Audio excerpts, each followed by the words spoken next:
Tov, Haverins, um Erev Shabbat, um ótimo véspera de Shabbat para todos. Amigos, hoje nós vamos entrar aqui numa porção que também fala da impureza no fluxo do sangue da mulher, tá? Conforme nós formos fazermos aqui a leitura, tá? Nós vamos adentrando versículo por versículo aqui para estar explicando esse processo de tamê, de impureza que acometia também a mulher. Só lembrando, ontem, na porção de ontem, nós falamos sobre a impureza que adivinha sobre o fluxo da carne do homem, tá? Só você ver o vídeo aí na playlist da porção, na quinta parte da porção de ontem, tá? Amigos, hoje nós vamos estar fazendo a leitura das duas porções, a sexta e a sétima. Por quê? Porque a sétima parte também é muito curta, tá? Se eu fosse fazer um vídeo aqui não daria nem 5 minutos, tá bom? E ele justamente é complemento da situação da mulher e do homem que estavam também, que estavam impuros, tá? E ele só tem ali, acho que é 4, 5 versículos. Então eu vou colocar todo junto aqui nessa última parte da porção, tá bom? Então, assim, sem mais delongas, vamos aqui fazer a leitura do versículo 16 do livro de Vaikra, Levítico, no capítulo 15, que diz assim: Vaish ki etetz, Vaish ki teetz, mimenu shelvat zara verahatz.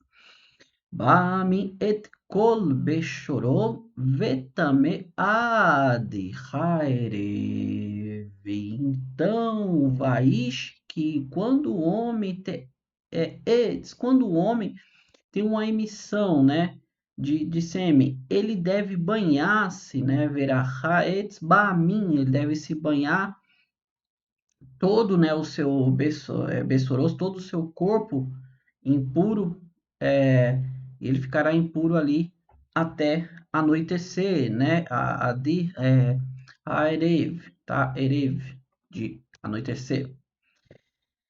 Então vamos lá, continuando. Se um homem se algum tecido ou couro tem algum sêmen nele, ele deve ser lavado na água e permanecerá impuro até anoitecer. Então nós vemos aqui que o versículo ele já começa falando sobre a questão do homem que estava lá, né, na porção anterior, a questão do fluxo agudo que ele tinha de emissão ali na sua carne. E aqui já fala justamente daquela situação normal que acontece de vez em quando com alguns homens, né, que ele tem essa emissão de fluxo noturno, tá? Aí diz que ele tem que se banhar, o seu corpo, né, inteiro na água, ele ficará impuro ali até o anoitecer. Aí fala se algum tecido, couro, tem algum sêmen nele, deve ser lavado na água e permanecerá impuro até o anoitecer. Isso aqui acho que é coisa muito comum, né? Tem homens que passam por essa situação, tá bom? Agora nós entramos aqui justamente do caso da mulher, tá? Aí diz assim, Veishala sheli ishekav, ou seja, se uma mulher tem relações com um homem e ele tem uma emissão seminal, eles se banharão na água e permanecerão impuros até o anoitecer, né? Então aqui já é uma questão de uma relação natural, tá? Então se a mulher ela tem essa relação com o homem, né, normal, eles devem aqui se banhar e ficarão impuros também, né, até o anoitecer. Tá, amigos? Só lembrando vocês novamente que essas situações aqui de impureza rituais eram em relação ao Mishkan ali, ao templo sagrado, tá? Que eles não poderiam adentrar impuros, tá? No versículo final aqui vai ser comentado sobre isso. Quando uma mulher tem um fluxo, o fluxo da sua carne sendo sangue, né? Que essa mulher, né? Quando ela tem esse fluxo de sangue na sua carne, ela entra no estado de nidá por 7 dias. Quem a tocar ficará impuro até o anoitecer. Então aqui já é a questão do processo da mulher mensal a qual ela tem, tá? Já fala assim, na questão do processo de nidar, processo da menstruação que a mulher tem mensalmente, tá? Fala assim que quem a tocar ficaria impuro, tá? Vamos continuar aqui. Enquanto ela estiver no estado de nidar, qualquer coisa sobre a qual ela se deitar ou se sentar ficará impuro. Qualquer um que tocar sua cama deverá lavar suas roupas e banhar seu corpo em água e permanecerá impuro até o anoitecer. Nós vamos ver aqui na leitura desses passo 15 aqui para frente, que se assemelha muito, né, à questão do homem que tinha o problema dele ali de emissão seminal ali aguda, tá? São os mesmos passos aqui, no caso da mulher que ela está em nidar. Aqui já é um passo normal desse fluxo que a mulher tem ali mensalmente, tá? Ou seja, tudo que ela tocasse, que ela deitasse, ela não poderia a pessoa tocar, também ficaria impuro. Vamos dar continuidade aqui. Aquele que tocar em objeto sobre o qual ela se sentar, deve lavar suas roupas e banhar seu corpo, e ela permanecerá impuro até anoitecer. Se alguém se deitar sobre a cama, ou outro objeto sobre o qual ela está sentada, ou tocar nele, ficará impuro até anoitecer. Se um homem tem relações com ela, a impureza de sua menstruação ficará sobre ele, ele ficará impuro por 7 dias. Aqui Rashi ele entra numa questão, porque o que quer dizer aqui que o homem, né, que tiver essa relação com a mulher que está no processo ali da sua menstruação, ele ficará impuro por 7 dias, né? Porque o próprio versículo diz assim: se um homem tem relação com ela, a impureza de sua menstruação ficará sobre ele e ele ficará impuro por 7 dias. Ou seja, eu vou ler o comentário de Irache para a gente entender aqui, entrar sobre esse assunto um pouquinho, tá?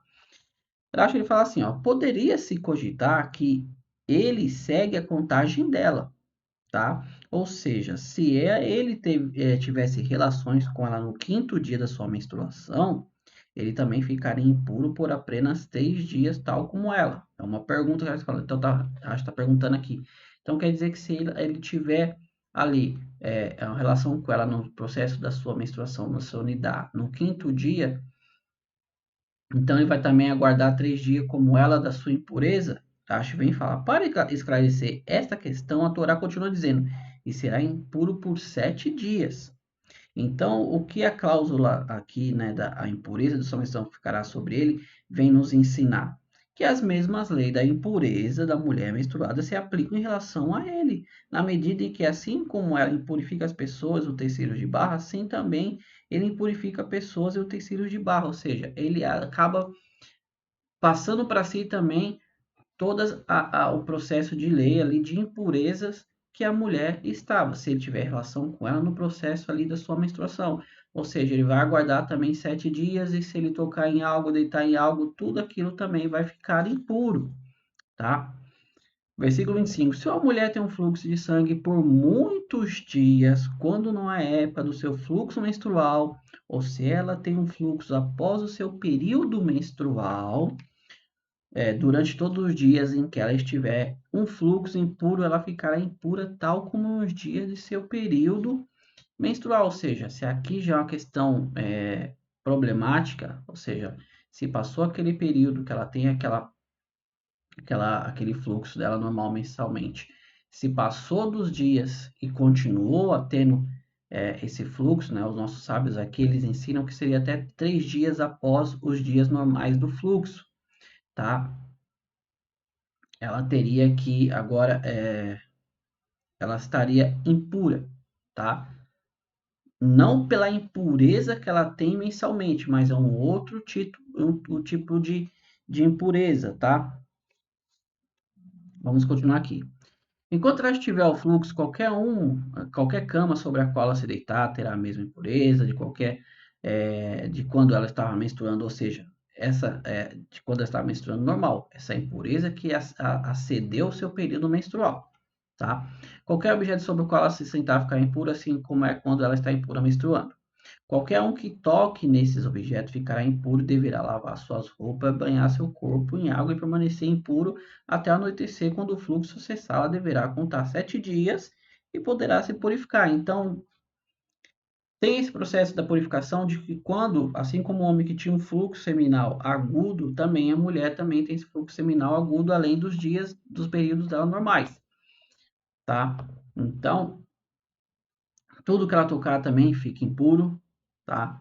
E a partir de quando esse fluxo de sangue cessa-se, ela conta 7 dias, né, para poder se purificar. Ou seja, a partir do momento que passou o fluxo agudo dela, ela vai contar 7 dias para ver se está tudo certo, se não vai voltar, tá? Aí o que acontece? Ela poderá se purificar. E aqui termina essa nossa parte, amigos, da porção de hoje, da sexta parte. Agora vamos para a sétima que eu falei que é extremamente curta, tá? Que é assim.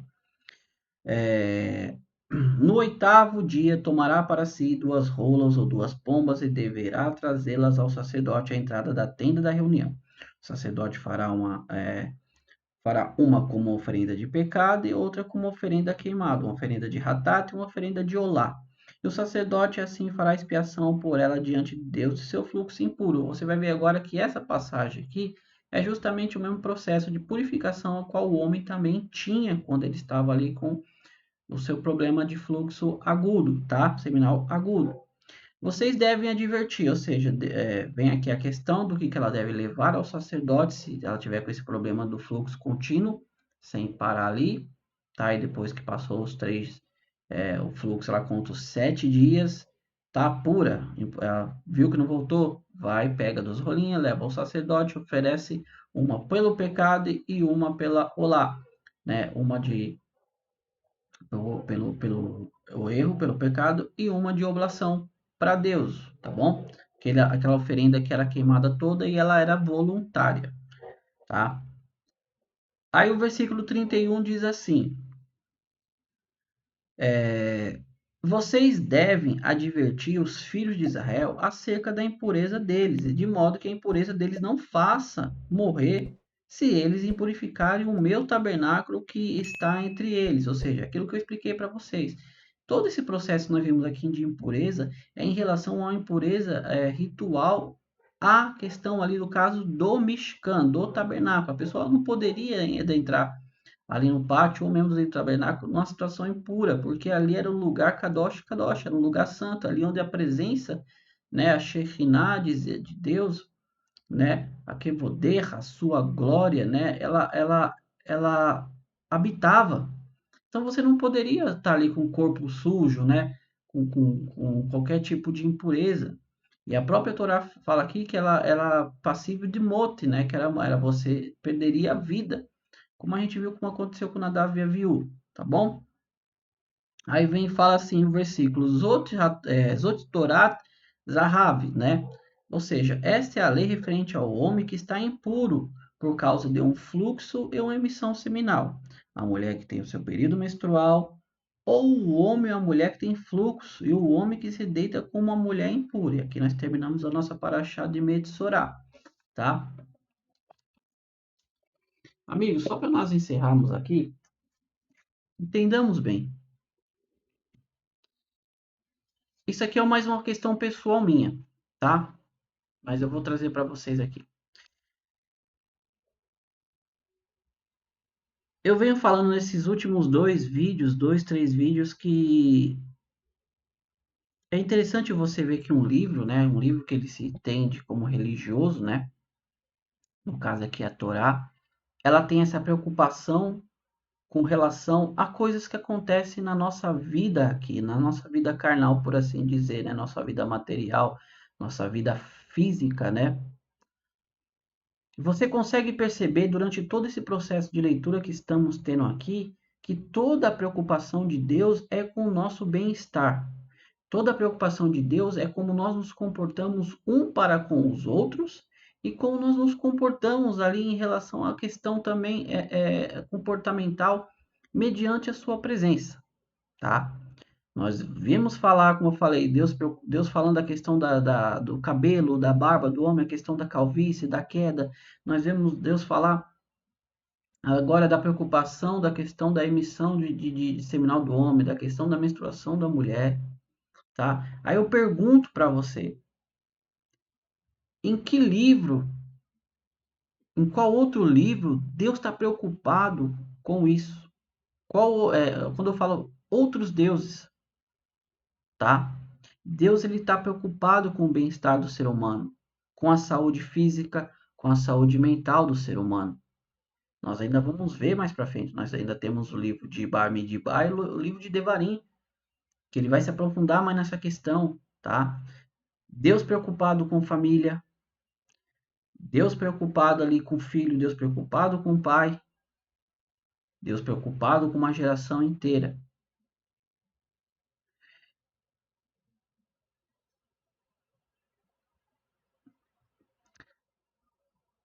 Entendamos bem, como eu venho dizendo aqui, a Torá, a palavra Torá, ela significa instrução.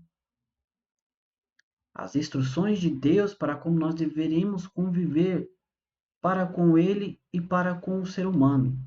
Eu já comentei aqui e vou falar novamente. São 10 mitzvot, são 10 mandamentos, decálogo, né? Você vai ver ali que são 4 para Deus e 6 para o homem. Ou seja, o mais importante é o nosso relacionamento um para com o outro. O mais importante é a nossa vida aqui na Terra, tá? Você vê que Deus fala: Eu sou o seu teu Deus, não terá outros deuses. Não farás imagem de escultura, não falará meu nome em vão. Lembra-te do dia do sábado para o guardar e o santificar. Esses são os mandamentos que eu estou preocupado para mim. Deus fala, preocupado não é maneira de a gente dizer que é para Deus. Aí depois Deus vem e fala no quinto mandamento: honra teu pai e tua mãe para que te prolongue os seus dias sobre a face da terra. Não matarás, não adulterarás, não dirás falso testemunho, não cometerás adultério. E por aí vai. Por que eu falo por aí vai? Porque desses 4 mandamentos para Deus e dos 5, dos 6 para o homem, você vai ver que ele tem ramificações. Quais são as ramificações aqui para Deus? Nós acabamos de ler. Em relação ao Mishkan, em relação ao tabernáculo, tinha-se várias regras e leis que você não poderia entrar quando estivesse bêbado, você não poderia entrar quando estivesse impuro, você não poderia oferecer um sacrifício fora ali do pátio do tabernáculo. Isso se inclui aqui nos 4 mandamentos para Deus. E qual que é a preocupação de Deus com os homens? Você tem que honrar o seu pai e sua mãe, você tem que saber dar kavod, você dá honra para o seu pai e sua mãe. Você tem que saber respeitar, não purificar a mulher e nem a mulher purificar o homem. Você tem que saber em relação à questão de como que você tem que preparar uma casa. Você tem que colocar um parapeito para a pessoa não poder cair. Você tem que tomar cuidado que você tem um boi que chifra, ele já vem chifrando e você sabe disso e acaba matando a pessoa. Você tem que saber pesos e medidas justas. Você não pode enganar ninguém. Você não pode roubar ninguém.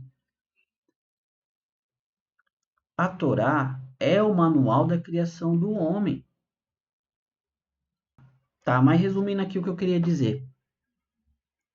Toda essa questão da impureza do homem e da mulher aqui nessas últimas 2 partes da porção são justamente sobre isso. Você não para analisar que a Torá ela tem instrução para toda a tua vida. A Torá ela vai te instruir como você deve trabalhar. A Torá vai te instruir como você deve ser um homem de negócio. A Torá vai te instruir como você deve ser como pai, como você deve ser como mãe, como você deve ser como filho, como você deve ser como família, como você deve ser como patrão, como você deve ser como empregado. A Torá, a toda a instrução, não existe outro livro que fale isso. Não existe. Todas, como eu falo, quando eu costumo aqui falar, todas as religiões fora da Torá, fora o judaísmo, elas são religiões que só visam o quê? Só visam o bem espiritual. Elas não estão preocupadas em comportamental. Elas estão preocupadas no espiritual. Por isso elas fazem aquilo e negligenciam isso. Sendo que tudo que nós estamos vendo aqui é justamente para a vida do homem aqui na Terra. Quando você faz algo e esse algo ele é produtivo, ele lhe gera o quê? Ele gera fruto. Quando você planta uma semente, você vai lá, trata da terra, você irriga tudo direitinho, vem a chuva, aquele fruto vai, ele cresce, vai, vai, vai. É a mesma coisa. Tudo que você faz aqui é para um bem maior lá na frente. Se você está pensando com aquela mente, eu estou fazendo aqui para me receber o céu. para mim não ser condenado, coisas que no judaísmo não tem, né? Na própria Bíblia, na Torá não existe isso, tá? Mas tudo aquilo que você faz aqui de benefício para você e para o seu próximo, vai contar no Olano Rabá, no mundo vindouro. Isso acho que é óbvio, tá?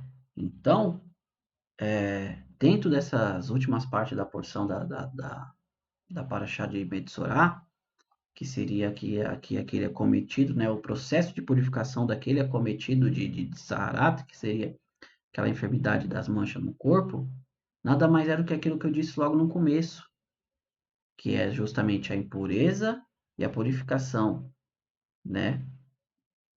A, a, nós estamos próximos a Geulah, a redenção, tá? Só que ainda nós estamos o quê? No Galut, nós estamos no exílio.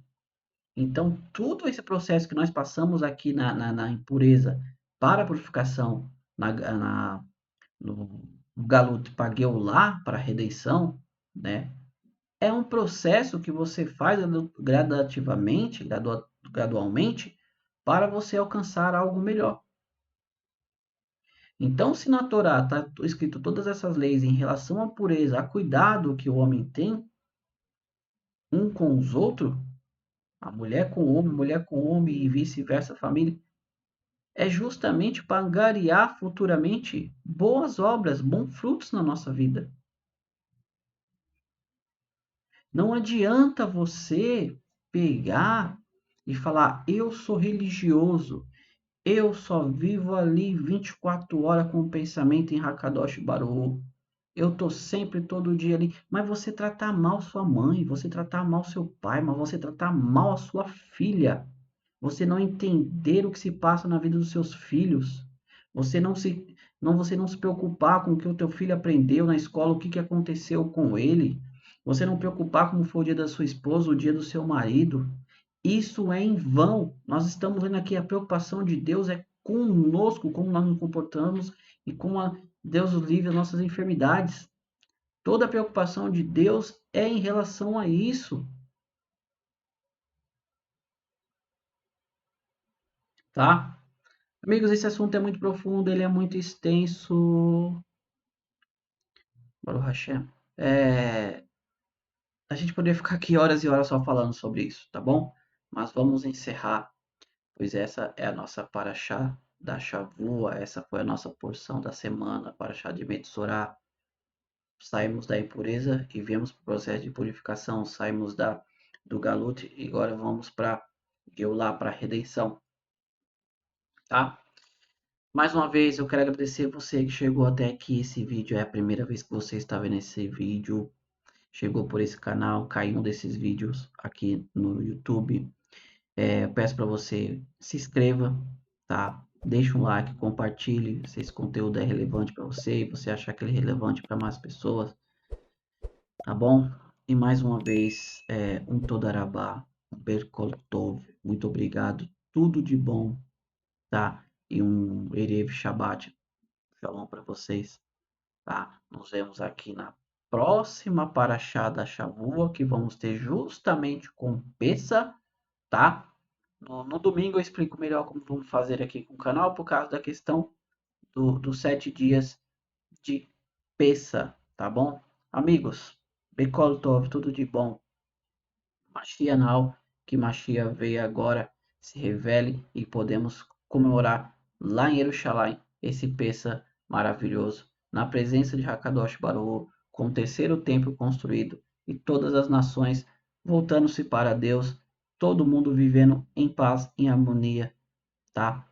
É isso que eu desejo para todos nós, para toda a humanidade, sem diferenças, sem brigas, simplesmente paz na vida de todos, tá? Mais uma vez, Bekortov, tudo de bom e nos vemos no próximo vídeo.